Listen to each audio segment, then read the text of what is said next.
BJP প্রচার করছে তারা ক্ষমতায় আসলে প্রত্যেক যুবকদের 25,000 করে টাকা দেবে ব্যবসা করতে। আমি প্রশ্ন করতে চাই বিজেপির নেতৃত্বকে, 14 সালে তোমরা বলেছিলা ক্ষমতায় আসলে সুইস ব্যাংক থেকে টাকা ফেরত আনবো, প্রত্যেকের অ্যাকাউন্টে 15 থেকে 20 লাখ করে টাকা দেবা, দিয়েছ?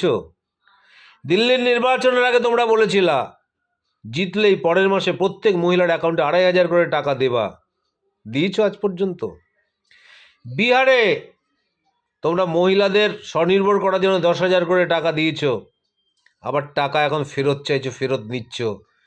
এমনিতে তাদের ঘর বাড়ি ভেঙে দিচ্ছ, তাদের উপর অত্যাচার যথেষ্ট করছো, তারা ভীষণ পস্তাচ্ছে। যারা তোমাদের নিচে ছিল মোদি মোদি, তারা এখন চোখের জল ফেলতে ফেলতে বোঝে জীবনে আর কখনো বিজেপিকে ভোট দেবো না। পশ্চিমবঙ্গে আবার এসে চিটিংবাজি করতে 25,000 টাকা যুবকদের দেবা?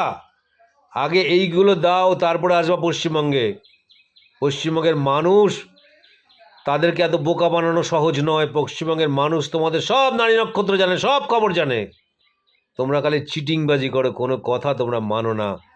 তাই এই বছর যে নির্বাচন আসছে সামনে 2-3 মাস পরে, তোমরা পশ্চিমবঙ্গ থেকে মুছে যাবা, মুছে।